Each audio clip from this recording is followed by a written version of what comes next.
he wasn't. Yeah. And one day of the Father saying who he is. So that means you can come to church for 30 years and hear the preaching and still not know who you are. That's right. Amen. It's got to be tested. Okay? Tell somebody, don't worry about it. You're just being tested. Now hear your temptations. Because if he the pattern, then we can look at scripture and prophetically understand. First temptation. Bam. He was in there. He wasn't eating 40 days, right? Didn't say he didn't have water. Just say he wasn't eating. So here comes the tempter, Satan. And I want you to get it out of your mind that it was some little devil, some hideous creature that came to him. Take that out of your mind. God. Satan simply means adversary or enemy. Okay.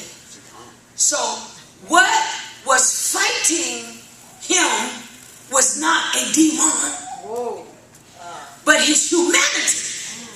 Because the Father had just called forth the reality of his identity. So his humanity, all that he had learned, was now coming as an adversary to say, I have had dominion over this body, and just because the Father spoke, you think that we're going to go in a different direction. But his identity had already said yes before the foundation of the world. You got to get this, and I'm going to sit down. You got it? He had already said yes. But he still had to go through the temptation. I don't know if you understand. He had already said yes. He was killed before the foundation of the world. The Lamb was slain. He had already said yes, but it had to be proven out so that we could make it. Turn these stones into bread. What was he saying to him? It wasn't about bread. He said, if thou be the Son of God, if you be who God just said you are, you can do what he can do. That's right. But look how he moved him. What does bread represent? Say provision. I'm going to speed it up. Bread represents provision.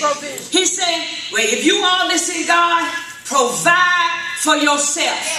Do not depend on God. All right. Work 2 jobs, work 3 jobs if necessary.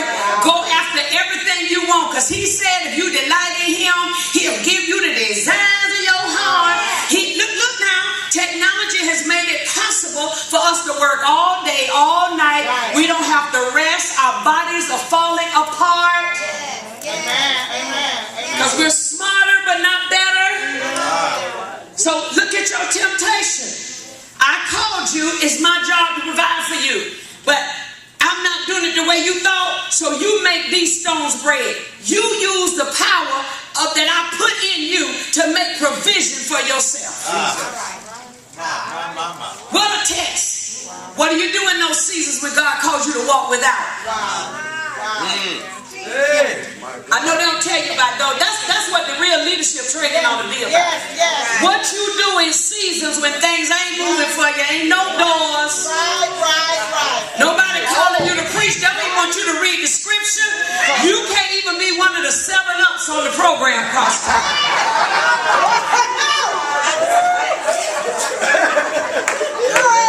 If your identity is in provision, look at somebody and say, don't sell out. Don't sell out. You're too close. You're too close to sell out. Don't sell. Then you will take a stone. Come on now. Something that was not designed to provide. My God. And use your power. Do you hear me? If he could make stones into men, surely he could make them into bread. Remember he said, if you don't praise me, these rocks will. Okay. He's gone. You got to pay. Tell your neighbor, don't sell out. Don't sell out for provision. Don't sell out for provision. Don't go looking for no job on your Bible study night. You need to be in Bible study. You're leaving church, don't look for no job that when you're supposed to be serving. Don't sell out. Okay? I'm through the second one, then third one, and I'm going to sit down, sis. I'm going to sit down.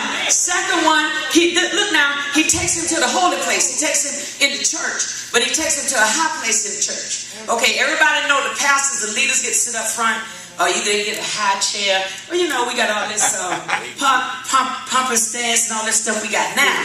And we need it among our people because we didn't have it. And so it's a big thing, you got to call, you Bishop.